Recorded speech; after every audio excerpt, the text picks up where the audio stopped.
Bonjour et bienvenue dans le monde de Dayo. Aujourd'hui, on va parler de PTZ. PTZ pour Pan Tilt Zoom. Et on parle de caméra PTZ plus exactement, puisque c'est celle-ci qui nous intéresse aujourd'hui, puisque vous le savez, dans le monde de Dayo, on aime bien le live streaming et on s'intéresse de près, en tout cas, à tout ce qui permet de faire des émissions en solo, comme je le fais aujourd'hui, avec plusieurs caméras fixes, en tout cas pour ma part, mais également des émissions qu'on peut faire avec un seul opérateur pour avoir cadré plusieurs personnes sur un plateau télé.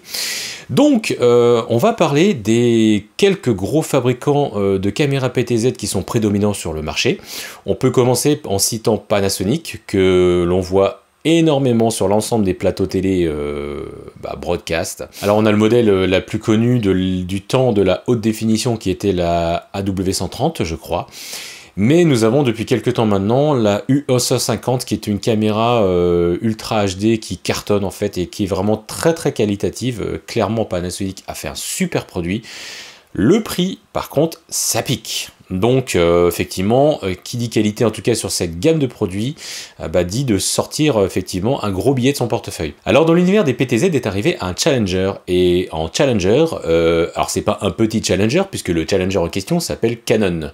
Canon très réputé bien évidemment pour toute sa gamme d'appareils photo plein format avec la gamme EOS, aussi avec les blocs de caméra un peu plus haut de gamme de C300, C500 qui sont très utilisés aussi sur les tournages. Et là on les voit arriver enfin avec une gamme de tourelles PTZ. Et on est plutôt content parce que le positionnement tarifaire, j'en reparlerai tout à l'heure, et la qualité de ces caméras, franchement vous allez voir, merci Canon d'arriver sur ce marché où on a déjà beaucoup d'acteurs, et de permettre d'avoir un petit peu de concurrence sur les tarifs, parce que pour le prix d'une de ces caméras que je vais vous présenter là, globalement c'est hyper compétitif, et qualitativement pour certaines applications que vous allez faire, vous allez voir qu'on peut tout à fait s'en sortir de manière honorable, avec une belle qualité d'image, et surtout une belle intégration comme je l'ai sur ce plateau, avec notamment le pupitre de chez Scaroy, le PTZ Pro. Alors, on va commencer par faire le petit tour des sites internet. Donc, regardez, dans les fabricants de tourelles, vous avez effectivement Panasonic, je les ai cités tout à l'heure. Panasonic, donc voilà, effectivement, c'est certainement la gamme de PTZ la plus populaire au monde, je suis d'accord. Et notamment, c'est ce que je vous expliquais. Alors, dans la gamme aujourd'hui, les plus utilisées, on va oublier la UE40, la UE50. Ok, c'est des petites caméras qui sont pas chères, mais qualitativement, je trouve que c'est pas à la hauteur. En tout cas, pour le même tarif globalement que ces deux caméras-là, vous allez pouvoir avoir la Canon que j'ai sous la main. D'ailleurs, je remercie Nathan de la société La Troisième Harmonique de m'avoir prêté cette caméra à travers son partenaire et revendeur Day Technologies. Et c'est grâce à eux aujourd'hui que je peux effectivement vous faire cette présentation et vous donner en tout cas mon avis avec les points positifs, les points négatifs, et en tout cas, voilà, vous saurez ce que j'en pense. Donc Panasonic, bon voilà, je vous parlais de la partie des gammes. Donc la UE150, c'est des caméras quand même qui se placent plutôt dans les 12-13 000 euros. La UE100, on va dire que je pense que la UE100 chez Panasonic serait la caméra qui est comparable à celle que j'ai là. Bon, sauf que, bon, on parlera des caractéristiques après de cette caméra-là. Mais je pense qu'en termes de qualité et de positionnement, la Canon va se friter, en tout cas sur la 300, à ce modèle-là. Donc nous avons aussi chez Sony toute une gamme de caméras tourelles aussi qui sont très populaires. En France, on aime également beaucoup Sony. Sony fait également des produits de très bonne qualité, on va pas se le cacher. Ils ont des super bons capteurs, ils ont une très bonne intégration. C'est des très bons produits. En termes de tarifs, ça pique aussi un petit peu. On n'est pas loin de Panasonic, donc voilà. Mais c'est également très bon produit. Donc je ne vais pas revenir sur cette marque-là et sur Panasonic non plus, puisqu'elles sont omniprésentes en fait sur le marché. Vous les connaissez déjà et vous voyez tous les jours des images qui sont tournées en fait avec ces caméras-là. Donc on va plutôt faire un petit focus sur la Canon aujourd'hui. Dans les autres gammes de caméras qui sont plutôt comparables à cette caméra-là, vous avez chez JVC de très bonnes caméras en rapport qualité-prix dans la gamme, voilà, la gamme PZ100. Voilà, tout ça je parlerai du tarif tout à l'heure, mais on est vraiment dans un mouchoir de poche entre les tarifs de ces caméras là. Et pour finir, vous avez une marque que j'aime bien, qui est PTZ Optics, qui globalement effectivement fait, alors je vais vous montrer, voilà, vous voyez chez PTZ Optics en fait vous avez plusieurs types de caméras, SDI, USB ou NDI. Donc c'est vrai que le rapport qualité-prix de cette marque là est également excellent. Mais par contre, on n'est que sur des caméras qui font de la haute définition. Alors que là, on est sur une caméra qui fait de l'Ultra HD. Donc il y a quand même une différence, et pas seulement sur le format, mais aussi sur la qualité d'image. Et donc pour finir, eh ben, revenons sur Canon. Comme vous le voyez sur la page en tout cas d'accueil de leur site internet, effectivement, ben voilà, ils ont deux caméras en fait dans cette gamme, la C300 que j'ai aujourd'hui, et un jour je l'espère avoir dans la main la C500 pour pouvoir faire un petit comparatif qualitatif et ce qui différencie vraiment les deux caméras. Et on voit aussi dans leur gamme, c'est assez intéressant qu'ils ont aussi créé une gamme de PTZ extérieur, et ça c'est pas idiot, parce que mettre ces caméras là comme ça en outdoor c'est impossible, parce que dès qu'il va prendre un coup de flotte de froid et tout, c'est pas fait pour. Par contre ils ont une gamme, comme vous voyez là sur cette page, de caméras extérieures. Alors j'imagine qu'on voit la X300, la X500, on doit certainement être sur la même électronique que la caméra que j'ai là, mais effectivement dans deux modèles qui sont un peu différents, donc plutôt pas mal. J'aimerais bien effectivement un jour les avoir sous la main. Alors Canon également propose à la vente un contrôleur RCP IP100.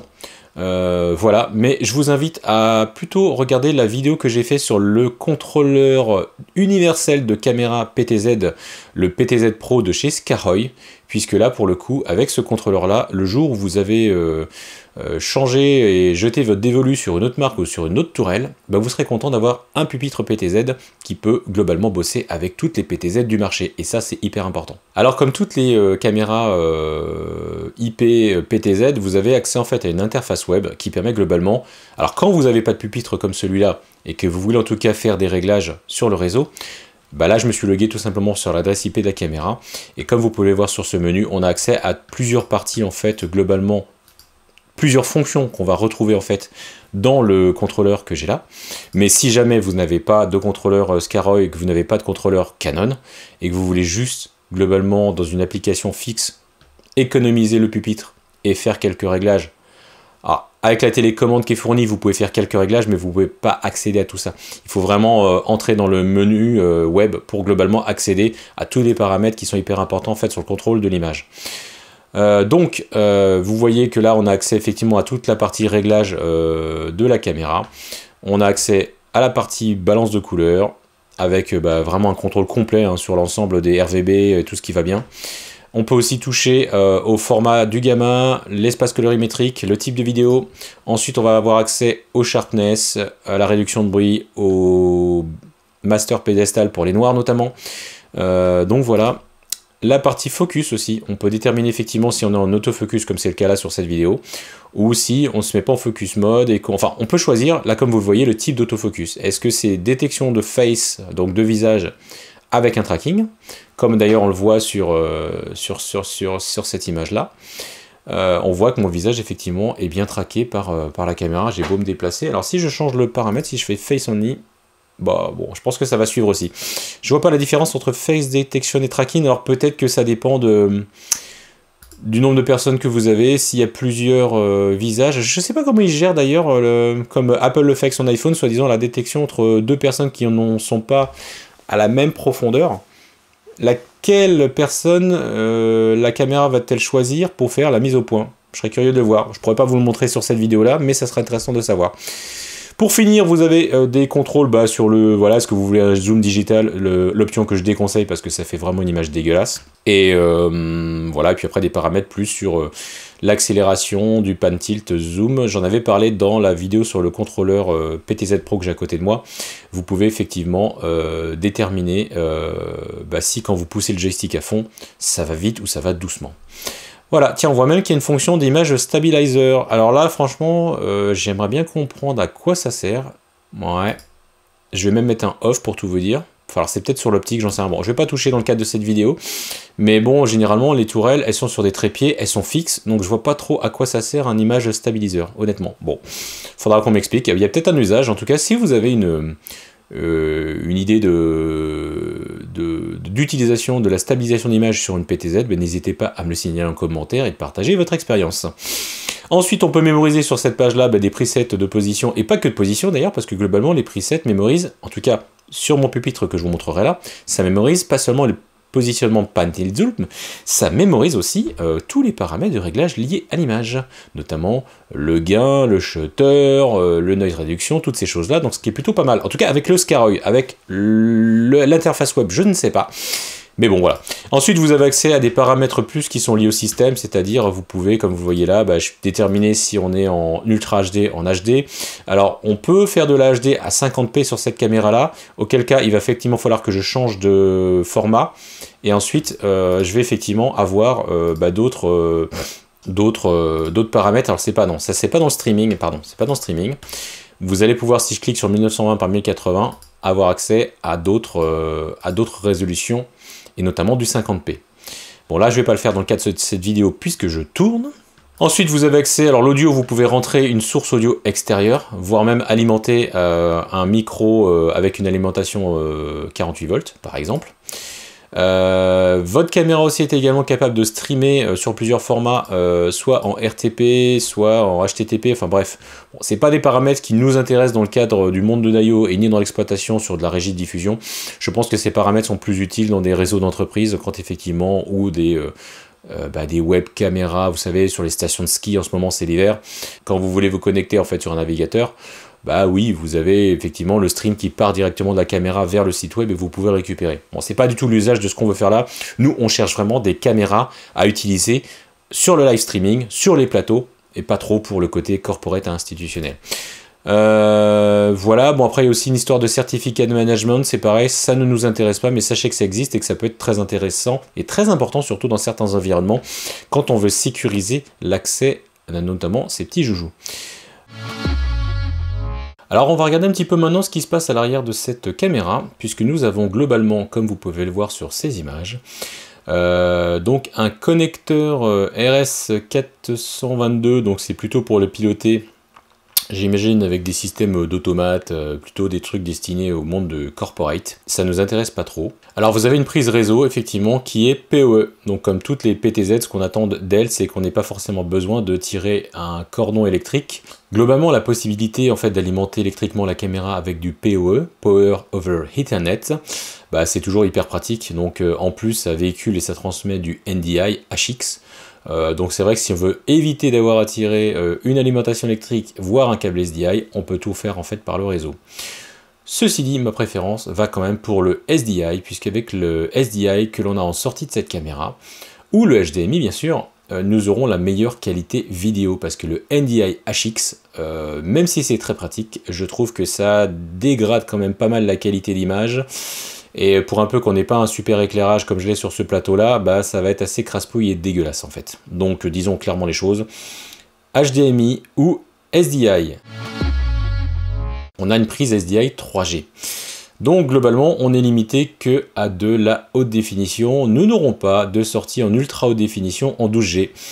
C'est dommage Canon. En même temps, est-ce que le positionnement tarifaire de ce produit fait que vous avez dû faire des choix? C'est tout à fait possible.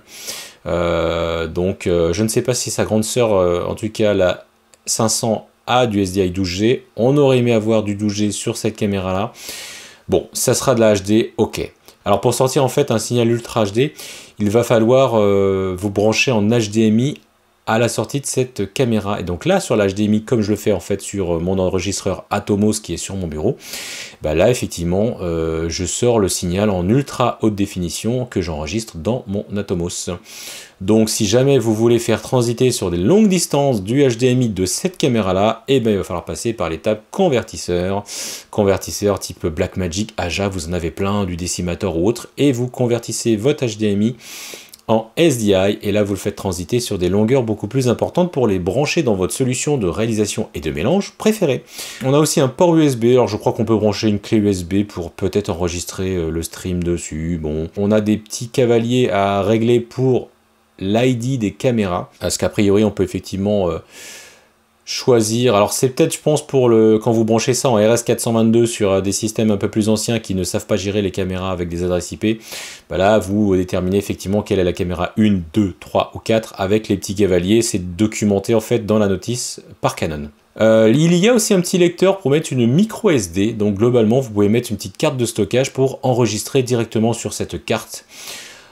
les vidéos qui sont... Alors c'est peut-être plus dans un usage un peu comme les caméras de vidéosurveillance, vous savez.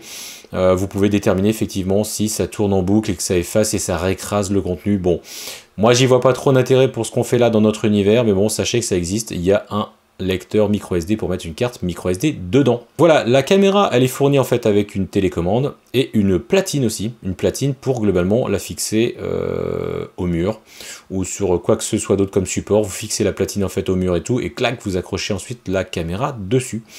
Bon, nous dans nos usages c'est pas ce qui nous intéresse puisque globalement on veut les utiliser soit sur des plateaux, soit en mobilité, donc on va plutôt les mettre sur des trépieds. Alors je vais vous montrer un petit peu ce que ça donne en termes d'image, puisque j'ai, avec mon pupitre qui est à ma gauche, j'ai configuré plusieurs presets. Alors, ce qui est plutôt génial avec mon pupitre PTZ Pro, je ne sais pas si l'interface web permet aussi de le mémoriser, j'ai pas envie de tester pour tout vous dire, puisque pour moi c'est inutilisable d'utiliser des caméras avec les interfaces web, c'est pas fait pour. Donc utilisons ce pupitre que j'ai là, donc j'ai mémorisé des positions de caméra. Voilà, donc j'ai réglé effectivement, comme vous pouvez le voir là, des presets avec mon PTZ Pro. Donc je vous laisse juger de la qualité d'image. Alors j'ai mon fond vert qui est derrière, voilà, mais en tout cas vous pouvez voir en tout cas sur moi, les yeux dans les yeux, la qualité de la caméra. Je vais vous montrer d'autres presets. Voilà, là par exemple, je filme mon petit slider Edelkrone qui me fait de belles images en arrière-plan que vous voyez sur mes vidéos. Une autre un peu plus près encore. Donc voilà, je vous laisse juger. Alors, honnêtement, pour le rapport qualité-prix que ça a, je trouve que l'image est plutôt pas mal. Alors, comme beaucoup de caméras dans ces gammes de prix-là, soyons clairs, il faut de la lumière. Si vous avez moins de lumière, vous allez avoir beaucoup plus de bruit. Et c'est peut-être ce qui va faire la différence avec les caméras plus haut de gamme chez Panasonic. Notamment, alors la 150, hein, la UE100, honnêtement pour l'avoir testée, elle va pas s'en sortir mieux que cette caméra là en fait, alors qu'elle coûte 2,5 fois plus cher. On parlera du prix tout à l'heure. Ok, donc là vous voyez, je suis sur mon pupitre Scarroge, donc là, vous voyez, hein. Alors c'est pareil, tiens, vous voyez, si je veux faire vraiment des petits déplacements tout smooth, bon bah là vous voyez c'est quand même tout à fait correct, hein, avec un petit dézoom en arrière, hop. Voilà, on est quand même, en tout cas pour ceux qui veulent réaliser des plans en mouvement, c'est plutôt pas mal. On arrive quand même, c'est assez silencieux. Le truc un peu bizarre, c'est quand vous éteignez la caméra, le ventilateur tourne toujours. Alors là, je comprends pas trop pourquoi, pour tout vous dire. Nous, quand on éteint la caméra, on aimerait bien que ça s'éteigne. Donc sachez que si vous laissez cette caméra a priori branchée en fixe, même si vous ne l'utilisez pas tout le temps, le ventilateur à l'arrière, en tout cas, tourne. Alors peut-être que ce sera corrigé sur une prochaine release de firmware, parce que je vois pas trop l'intérêt de laisser le ventilateur tourner sur cette caméra-là. Voilà. Encore un autre preset de zoom. Donc vous voyez, alors, ce qui est assez marrant, c'est ça, c'est que j'ai pu, en tout cas, alors en plus avec le PTZ Pro que j'utilise là de Scarroge, le pupitre a mémorisé mes presets d'image, d'exposition, de gain, et toutes ces choses-là. Donc franchement... c'est plutôt pratique. Voilà. Donc là, on voit effectivement que quand je passe d'un preset de position à un autre, forcément, je vais peut-être pas non plus avoir les mêmes conditions d'éclairage. Et je vais vouloir le retravailler au niveau du gain, du shutter, de l'iris, toutes ces choses-là.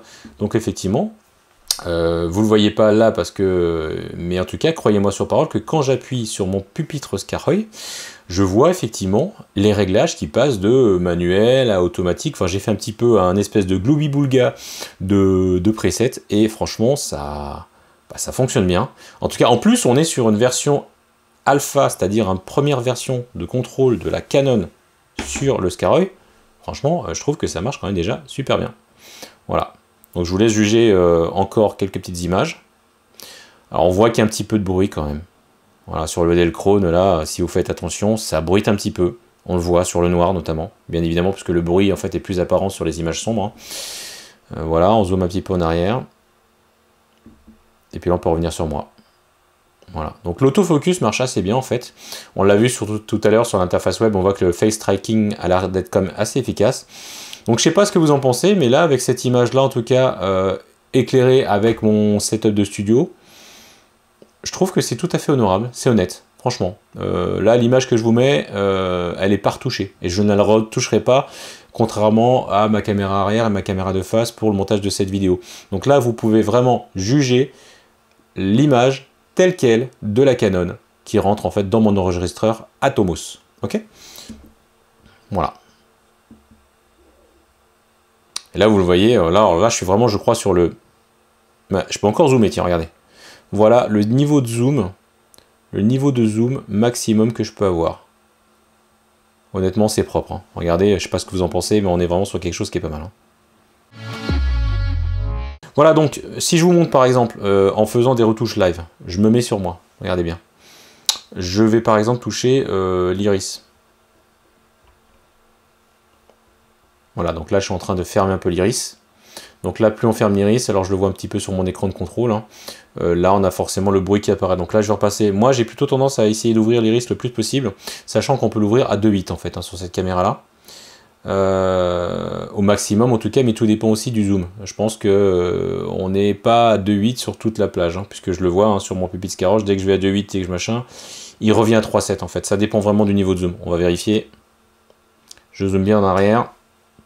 Ouais, là je suis bien en 2.8 en fait, c'est ça. C'est bien ça. Donc, on n'a pas une ouverture constante sur toute la plage de zoom, mais on a une ouverture à 2.8 sur l'angle le plus large, et effectivement après on réduit. Bon là on a 3.7, ça reste quand même tout à fait honorable, vous voyez. Puis là bah, je vous touche un petit peu le gain, regardez. Voilà, bon bah là forcément je suis surexposé complètement. Donc là avec le pupitre Scaroge en tout cas, on peut vraiment avoir des choses. Alors là, je peux aussi toucher la balance des blancs, hein. Voilà, vous allez voir sur le petit écran de contrôle. Voilà, donc en manuel, en outdoor, en indoor. Bon, je vais les laisser en automatique, hein. Voilà, qu'est-ce qu'on a d'autre aussi? On peut toucher... Voilà, on peut toucher au Master Pedestal. Donc regardez bien sur la partie... Alors, attendez, on va reculer un tout petit peu. Regardez bien sur les parties noires. Voilà, là je suis en train globalement d'écraser les noirs. Donc là je vais les remonter un petit peu. Voilà, puis bon bah là ils vont être un peu trop. Donc à vous, en tout cas ce qui est pas mal vraiment, c'est que vous voyez, on a vraiment le contrôle, en live sur toutes ces parties-là. Et ça fonctionne assez bien. Hein. En tout cas, si vous êtes opérateur caméra sur d'autres marques, voilà, vous avez en tout cas là vraiment accès à tout. Voilà.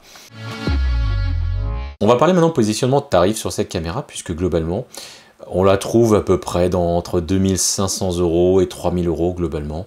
Ce qui est un très très bon positionnement. On est quand même sur de l'Ultra HD.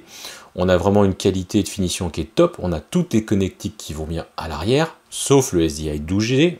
Je fais une croix sur ça. Mais franchement, à ce tarif-là, honnêtement, alors... Je ne sais pas si on peut les comparer, si vous prenez la UE150 de Pana qui coûte dans les 10-12 000, bah globalement pour le prix d'une UE150, vous avez 4 C300 Canon.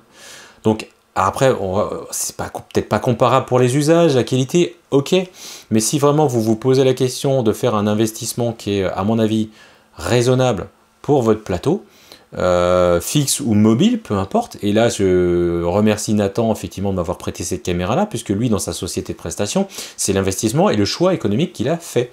Il a choisi effectivement de prendre 3 caméras et ce pupitre Scaroy que j'ai sous la main, pour globalement effectivement avoir un budget d'investissement qui soit dans un bon rapport qualité-prix, et que lui de son côté aussi il propose des tarifs qui soient aussi, voilà, dans ce qui se pratique. Parce que plus vous investissez cher dans les équipements, plus aussi il va falloir amortir le coût de vos équipements, c'est évident. Mais comme il y a un marché effectivement qui nécessite des réalisations de prestations à des tarifs quand même, je veux dire raisonnables, pas bas du marché, parce que tous ceux qui pètent les prix et qui vendent leurs prestations à ras du marché, c'est n'importe quoi. Je vous le dis, il ne faut jamais brader la qualité et le travail que vous faites. Jamais. Tout ça, ça a un coût d'investissement. Ce que vous faites, votre expertise, elle a aussi un coût. Et ça se paye, je suis désolé de le dire, mais ça se paye. Donc effectivement, on peut trouver tout et n'importe quoi aujourd'hui sur des gens qui font des prestations avec des équipements cheap ou pas cheap, peu importe. Mais franchement, la qualité d'un opérateur, de ses équipements et de sa réalisation, ça se mérite. Donc ne bradez pas le prix de vos prestations. Et vous, les clients qui achetez les prestations auprès de ces sociétés-là, ben, regardez tous les investissements, l'expertise et surtout quelle image et qualité vous voulez ressortir derrière, parce qu'il n'y a pas de secret. Hein. Quand on n'a pas le prix derrière avec le prestataire et les équipements, derrière, on a un résultat qui est dégueulasse. On va pas se le cacher, c'est la vérité. Je pense, c'est mon avis personnel, que cette caméra-là, on peut la comparer à la UE100 de Panasonic. La UE100, c'est une caméra qui se positionne plutôt dans les 6500 €, 7000 à peu près, en prix public. Hein. Celle-là, elle est 2490 €, elle est 2 fois à 2 fois et demi quand même moins chère. J'ai testé la UE100, c'est une bonne caméra, mais je dirais pas qu'elle est 2 fois et demi mieux que celle-là. Pour moi, elle est très très proche. Peut-être celle-là, elle ne fait que du 25p en Ultra HD, mais le 25p, bah, tout dépend des applications que vous faites, mais ça suffit largement en fait. Pourquoi faire du 50p ou plus si vous ne faites pas des ralentis, des trucs de sport ou des choses comme ça sert à rien. Franchement, voilà, Ultra HD 25p, ça fait une belle image, c'est propre, vous le voyez là sur la caméra, j'ai mon sliders depuis tout à l'heure qui fait des allers-retours. On peut repasser effectivement sur ce plan large. Voilà. Donnez-moi votre avis sur la qualité de cette caméra, je suis très curieux d'avoir votre point de vue là-dessus. En tout cas, les images que je diffuse sur YouTube, elles sont brutes. Je ne les ai pas retouchées sur les images de la Canon. Alors pour conclure mon avis sur la CR-N300 qui est le modèle qu'on m'a prêté, je trouve que c'est un très bon rapport qualité-prix. Voilà, par rapport aux autres marques que je vous ai citées, Sony, PTZ Optics, JVC, qui ont aussi des bons produits, bien évidemment. Mais si vraiment, dans la gamme de prix, je devais mettre au top une caméra, aujourd'hui, ce serait clairement celle-là. Elle surpasse, en tout cas en rapport qualité-prix, toutes les autres. C'est mon point de vue. Je vous laisse juger les images. Alors j'ai hâte aussi de pouvoir, un jour je l'espère, tester le modèle N500 et de voir clairement quelles sont les différences entre ces deux modèles de caméra chez Canon. Est-ce qu'il y aura encore un autre modèle encore plus haut de gamme? Je ne sais pas. Mais je suis content en tout cas de voir Canon arriver sur ce marché très concurrentiel des PTZ. Vous avez une foultitude de marques qui existent dans le monde sur les PTZ à tous les tarifs. Tout ne se vaut pas. La qualité quand même du capteur, du traitement du signal, bah, c'est comme chez Panasonic, chez Sony. Canon, on sait qu'ils savent très bien gérer tout ça, donc ça se voit à l'image globalement. Après, effectivement, en fonction du tarif, on a un capteur avec telle ou telle qualité, donc on peut pas non plus faire plus de miracles. Là, honnêtement, le rapport qualité-prix, le compromis, il est bon. Donc si vous souhaitez monter en tout cas des configs de plateau avec 2, 3, 4 caméras en très bon rapport qualité-prix, contrôlé avec ce genre de pupitre que j'ai sous la main, foncez, clairement vous allez effectivement faire des prestations de belle qualité. Et surtout n'oubliez pas l'éclairage. L'éclairage est toujours super important parce que j'ai peur, par contre, c'est mon petit bémol, c'est que en conditions d'éclairage faible, vous allez avoir beaucoup de bruit à l'image et ça c'est dommage. Donc voilà, n'oubliez pas toujours d'avoir un bel éclairage sur vos interviews, sur vos plateaux. Après voilà, sur des captations je sais pas, de pièces de théâtre ou de trucs comme ça, avec vraiment de faibles lumières, là je suis dubitatif sur l'usage de cette caméra là, mais je ne suis pas sûr que ce soit son positionnement non plus. Donc honnêtement, en tout cas, le marché qu'elle cible et ce qu'elle permet de faire, vous allez trouver votre bonheur, je vous le garantis. Voilà, comme toujours, si vous avez aimé cette vidéo, n'hésitez pas à cliquer sur le petit pouce, n'hésitez pas à partager vos commentaires et à me donner vos retours d'impression. Je me ferai une joie d'échanger avec vous comme je le fais toujours sur les commentaires de YouTube. D'ici là, n'hésitez pas à rejoindre aussi notre canal Twitch, Facebook et Instagram. Voilà, je vous donne un rendez-vous dans une prochaine vidéo dans le monde de Dario.